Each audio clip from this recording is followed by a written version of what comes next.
Très très heureux d'être avec vous pour la cérémonie de signature de ce très beau projet. Donc il s'agit d'un projet de protection de la ressource en eau de la zone de captage de Pout à travers des solutions fondées sur la nature. Donc vous savez évidemment l'importance de la ressource en eau souterraine dans cette zone qui représente, je crois, plus de la moitié de l'eau potable de la capitale ici, et donc c'est un sujet tout à fait stratégique. Et donc on est très heureux de rechercher avec vous des solutions pour ne pas épuiser cette ressource par le biais d'une subvention de 6 millions d'euros, donc 4 milliards de francs CFA, pour améliorer la recharge d'un des principaux réservoirs en eau de Dakar et de contribuer aussi bien sûr à la lutte contre le changement climatique. De cette façon. C'est un projet que nous faisons aussi avec l'expertise d'une ONG qui s'appelle The Nature Conservancy, avec, à nouveau, je les mentionne et je les remercie, le ministère de l'Eau et de l'Assainissement, le ministère de l'Environnement et du Développement durable, et puis bien sûr tous les acteurs du territoire de la zone de Pout, dans la région de Thiès, l'agro-industrie, les agriculteurs et les agricultrices, les cimenteries, la SONES, les autorités locales, les acteurs compétents de l'État. C'est vraiment tout le monde qui doit joindre ses forces pour préserver, faire prospérer toute la zone, en particulier dans sa gestion intégrée de la ressource en eau, dans l'optimisation des prélèvements aussi. Il y a des choses très innovantes aussi et pilotes dans ce projet.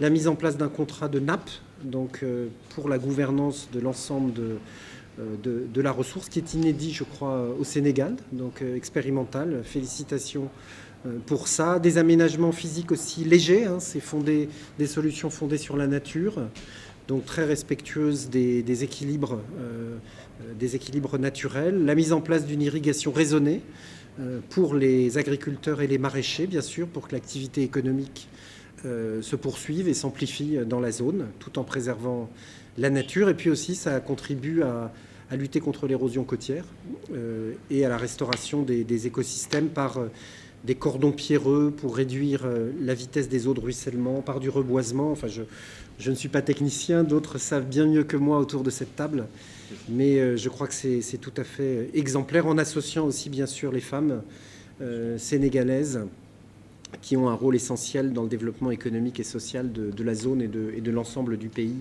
Bien sûr, il y a l'idée à terme aussi d'avoir un fonds public-privé aussi pour assurer aussi la pérennité de la gestion entre tous les acteurs.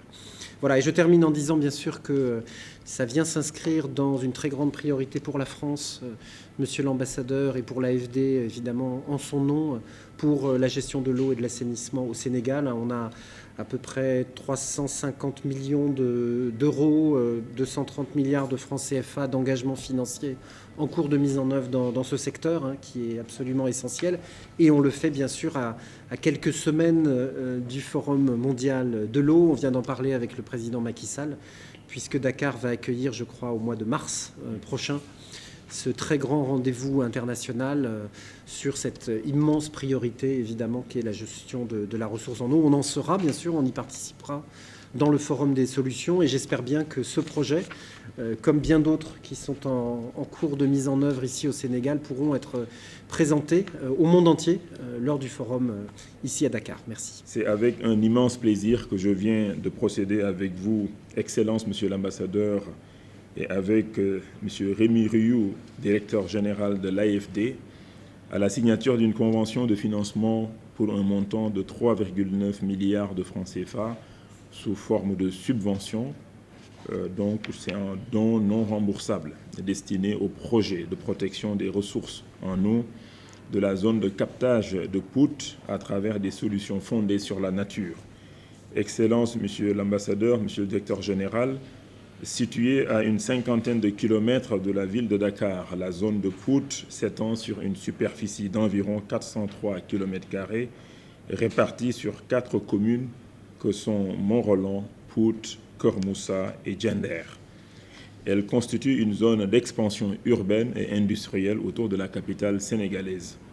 À cheval sur 2 bassins versants, L'aquifère de la zone de Pout fournit actuellement près de 25% de l'alimentation en eau des régions de Dakar, de Thiès et de la Petite Côte.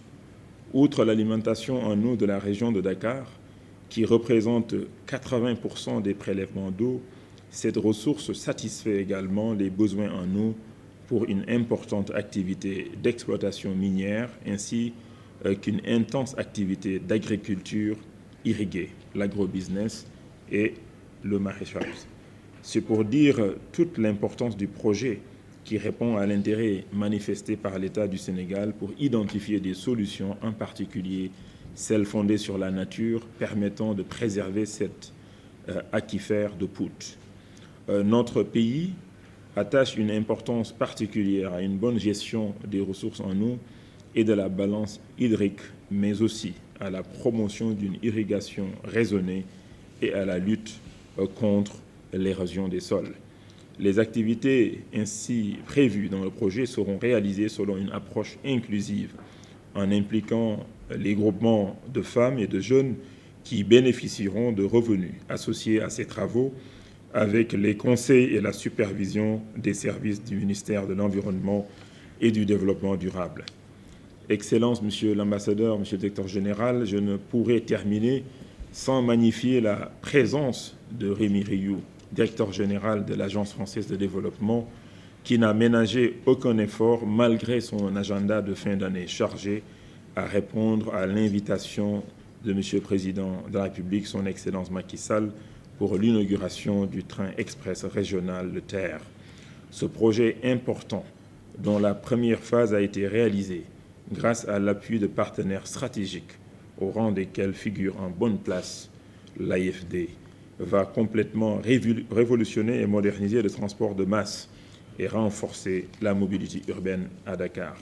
C'est pourquoi le gouvernement du Sénégal attend une forte implication de la France pour la réalisation de la seconde phase pour un impact encore plus important après sa forte implication durant cette première phase en étant le premier bailleur du projet après l'État du Sénégal. C'est aussi l'occasion pour moi d'exprimer ma satisfaction et celle de tout le gouvernement pour l'excellence des relations de coopération entre nos deux pays. Je voudrais en outre remercier l'AFD qui est le pivot et le symbole des relations durables et de proximité entre la France et le Sénégal. Je voudrais donc vous réitérer toute la gratitude du gouvernement et du peuple sénégalais pour le soutien constant de la France à travers l'AFD en particulier à la mise en œuvre de nos politiques de développement économique et social. Je profite également de cette occasion pour formuler au nom du gouvernement mes vœux de bonne et heureuse année 2022 à vous, Excellence, Monsieur l'ambassadeur, à Monsieur Rémi Rioux, à qui je souhaite un bon retour, et à toute l'équipe de l'AFD basée à Dakar, avec qui mes services entretiennent d'excellentes relations de travail. Avant le retour, bon séjour au Sénégal et bonne visite à Saint-Louis d'ailleurs. Hein. Que cette nouvelle année soit pour nous tous une année de réussite, de bonne santé et de prospérité. Je vous remercie de votre aimable attention. Merci beaucoup.